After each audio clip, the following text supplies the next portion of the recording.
ಯೇಸು ಕ್ರಿಸ್ತನ ನಾಮದಲ್ಲಿ ಈ ಮುಂಜಾನೆ ವೇಳೆಯಲ್ಲಿ ನನ್ನ ಹೃದಯಪೂರ್ವಕ ಕೃತಜ್ಞತೆಗಳು ಸಲ್ಲಿಸುತ್ತಾ ನನ್ನ ಆತ್ಮೀಯ ಸ್ನೇಹಿತರೆಲ್ಲರಿಗೂ ನನ್ನ ಹೃದಯಪೂರ್ವಕ ವಂದನೆಗಳು ಸಲ್ಲಿಸ್ತಾ ಇದ್ದೇನೆ. ನನ್ನ ಆತ್ಮೀಯ ಸ್ನೇಹಿತರೆ, ಶಾಸ್ತ್ರಿಗಳಲ್ಲಿ ಒಬ್ಬನು ಬಂದು ಯೇಸು ಕ್ರಿಸ್ತನಲ್ಲಿ ತರ್ಕ ಮಾಡಿದಾಗ ಅವರೆಲ್ಲರಿಗೆ ಸಮಾಧಾನ ಕೊಟ್ಟನೆಂದು ತಿಳಿದು ಆತನಲ್ಲಿ ಬಂದು ಕೇಳ್ತಾನೆ. ಈ ರೀತಿ ಕೇಳ್ತಾನೆ, ಯೇಸು ಕ್ರಿಸ್ತನಲ್ಲಿ ಬಂದು ಆ ಶಾಸ್ತ್ರಿ ಈ ರೀತಿ ಕೇಳ್ತಾನೆ, ಎಲ್ಲ ಆಜ್ಞೆಗಳಲ್ಲಿ ಮೊದಲನೇ ಆಜ್ಞೆ ಯಾವುದು ಅಂಥೇಳಿ ಯೇಸು ಕ್ರಿಸ್ತನೇ ಕೇಳ್ತಾನೆ. ದೇವರಿಗೆ ಮಹಿಮೆ ಉಂಟಾಗಲಿ. ಅವು ಯೇಸು ಕ್ರಿಸ್ತನ ಹೇಳ್ತಾನೆ, ನಿನ್ನ ದೇವರಾಗಿರುವ ಕರ್ತನನ್ನು ನಿನ್ನ ಪೂರ್ಣ ಹೃದಯದಿಂದ, ನಿನ್ನ ಪೂರ್ಣ ಆತ್ಮದಿಂದ, ನೀನು ಪೂರ್ಣ ಬಲದಿಂದ ನಿನ್ನ ದೇವರಾಗಿರುವ ಕರ್ತನನ್ನು ಸ್ತುತಿಸಿ ಕೊಂಡಾಡಬೇಕಂತ ಹೇಳ್ತಾನೆ. ದೇವರಿಗೆ ಮಹಿಮೆ ಉಂಟಾಗಲಿ. ಒಂದು ಮೊದಲನೇ ಆಜ್ಞೆ. ಎರಡನೇ ಆಜ್ಞೆ ಈಗ ಹೇಳ್ತಾನೆ, ದೇವರನ್ನು ಯಾವ ರೀತಿಯಾಗಿ ನೀನು ಪ್ರೀತಿಸುತ್ತೀಯೋ ಅದರಂತೆಯೇ ನಿನ್ನ ನೆರೆಯವನನ್ನು ನಿನ್ನಂತೆಯೇ ಪ್ರೀತಿಸಬೇಕು. ಇದು ಎರಡನೇ ಆಜ್ಞೆ ಅಂತ ಹೇಳ್ತಾನೆ. ದೇವರಿಗೆ ಮಹಿಮೆ ಉಂಟಾಗಲಿ. ಯಾವ ರೀತಿ ಪ್ರೀತಿಸಬೇಕಂತೆ? ನಿನ್ನ ನೆರೆಯವನನ್ನು ನಿನ್ನಂತೆ. ದೇವರಿಗೆ ಸ್ತೋತ್ರ.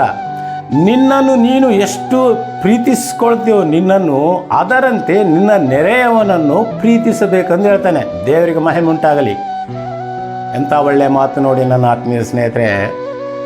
ನಮ್ಮನ್ನು ನಾವು ಎಷ್ಟು ಪ್ರೀತಿಸ್ಕೊಳ್ತೀವೋ ನಮ್ಮ ಮುಂದಗಡೆ ಇದ್ದವರನ್ನು ಕೂಡ ಅದೇ ರೀತಿಯಾಗಿ ಪ್ರೀತಿಸಬೇಕು.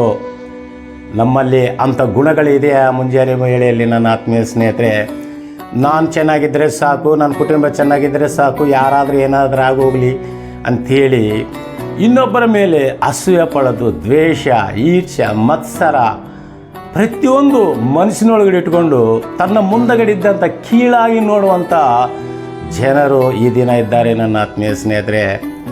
ನಿನ್ನಲ್ಲಿ ಎಷ್ಟು ಆಸ್ತಿ ಅಂತಸ್ತು ಇದ್ದರೂ ಕೂಡ ನಿನ್ನಂತೆ ನಿನ್ನ ನೆರೆಯವನನ್ನು ಪ್ರೀತಿಸದಿದ್ದರೆ ಅದು ಏನು ಪ್ರಯೋಜನ ಹೇಳಿ ನನ್ನ ಆತ್ಮೀಯ ಸ್ನೇಹಿತರೆ. ಅಪೊಸ್ತಲ ಪೌಲನು ಹೇಳ್ತಾನೆ, ನಿನ್ನಲ್ಲಿ ಬೇಕಾದಷ್ಟು ಇರ್ಬೋದು, ಎಲ್ಲ ಇರ್ಬೋದು, ಆದರೆ ನಿನ್ನಲ್ಲಿ ಪ್ರೀತಿ ಇಲ್ಲ ಅಂದರೆ ಗಂಟೆ ನೋಡಿ, ಗಂಟೆ ಗುಡಿಯೊಳಗಡೆ ಗಂಟೆ ಅದು ಎಷ್ಟು ದೊಡ್ಡ ಗಂಟೆ ಇದ್ದರೂ ಕೂಡ ಅದು ನಾದ ಕೊಡಲಿಲ್ಲ ಅಂದರೆ ಪ್ರಯೋಜನವೇನು ಅಂತ ಹೇಳ್ತಾನೆ. ದೇವರಿಗೆ ಮಹಿಮೆ ಉಂಟಾಗಲಿ. ಈ ಮುಂಜಾನೆ ವೇಳೆಯಲ್ಲಿ ನನ್ನ ಆತ್ಮೀಯ ಸ್ನೇಹಿತರೆ, ನಮ್ಮ ಮುಂದಗಡಿದ್ದವರನ್ನು ಪ್ರೀತಿಸ್ಬೇಕಂತ ಹೇಳ್ತಾನೆ. ನೀನು ಪ್ರೀತಿಸ್ಬೇಕಂದ್ರೆ ಏನು ಅವ್ರನ್ನ ಹೋಗಿ ಅಪ್ಪಿಕೊಂಡು ಅವ್ರಿಗೇನೋ ನೀನು ಸಹಾಯ ಮಾಡಿ ಏನೋ ಮಾಡಬೇಕೆಂಬುದಲ್ಲ. ಅದಲ್ಲ ನನ್ನ ಆತ್ಮೀಯ ಪ್ರೀತಿ. ಅವರನ್ನು ನೀನು ಪ್ರೀತಿಸಬೇಕು. ನಿನ್ನಂತೆ ನಿನ್ನ ನೆರೆಯವನನ್ನು ಕೂಡ ನೀನು ಪ್ರೀತಿಸ್ಬೇಕಂತೇಳಿ ದೇವರ ಆಜ್ಞೆ ಹೇಳ್ತಾನೆ. ಈ ಆಜ್ಞೆ ಎಲ್ಲದಕ್ಕಿಂತ ಶ್ರೇಷ್ಠ. ನಿನ್ನ ನೆರೆಯವನನ್ನು ನೀನು ಪ್ರೀತಿಸಿದಾಗ ನೀನು ಏನು ಬಲಿಯಾಗಗಳು ಮಾಡುತ್ತೀಯೋ, ಏನು ಪೂರ್ಣಾಂಗ ಬಲಿಯಾಗಗಳು ದೇವರಿಗೆ ಸಮರ್ಪಿಸಿಸ್ತೋ, ದಾನ ಧರ್ಮಗಳು ನೀನು ಬೇಕಾದಷ್ಟು ದಾನ ಧರ್ಮಗಳು ಮಾಡಿದರೂ ಕೂಡ ನಿನ್ನ ನೆರೆಯವನನ್ನು ನಿನ್ನಂತೆ ಪ್ರೀತಿಸದಿದ್ದರೆ ಇದೆಲ್ಲ ಶೂನ್ಯ ಅಂತ ಹೇಳ್ತಾನೆ. ದೇವರಿಗೆ ಮಹಿಮೆ ಉಂಟಾಗಲಿ. ನಿನ್ನ ಪ್ರೀತಿ, ನಿನ್ನ ನೆರೆಯವನನ್ನು ನೀನು ಪ್ರೀತಿಸದಿದ್ದರೆ ನೀನು ಏನು ಮಾಡಿದ್ದೆಲ್ಲ ಆ ನೀರಿನಲ್ಲಿ ತೊಳೆದ ಹಾಗೆ ಅಂತ ಹೇಳ್ತಾನೆ. ದೇವರಿಗೆ ಮಹಿಮೆ ಉಂಟಾಗಲಿ. ಈ ಮುಂಜಾನೆ ವೇಳೆಯಲ್ಲಿ ಅಂಥ ಪ್ರೀತಿ ನಮ್ಮಲ್ಲಿ ಇದೆನಾ? ನಮ್ಮ ಮುಂದಗಡೆ ಇದ್ದವರನ್ನು ನಾವು ಪ್ರೀತಿಸ್ತಾ ಇದ್ದೇವಾ? ನಮ್ಮ ಮುಂದಗಡೆ ಇದ್ದವರ ಮೇಲೆ ಕೋಪ, ಅಸೂಯೆ, ದ್ವೇಷ, ಕೀಳಾಗಿ ನೋಡುವುದು, ಕೀಳಾಗಿ ಮಾತಾಡುವುದು, ಅವನನ್ನು ಕಂಡ್ರೆ ಅವನೇನೋ ಒಂಥರ ಕೀಳಾಗಿ ನೋಡುವುದು, ಇಂಥ ಗುಣಗಳು ನಮ್ಮಲ್ಲಿ ಇರಬಾರ್ದು ನನ್ನ ಆತ್ಮೀಯ ಸ್ನೇಹಿತರೆ.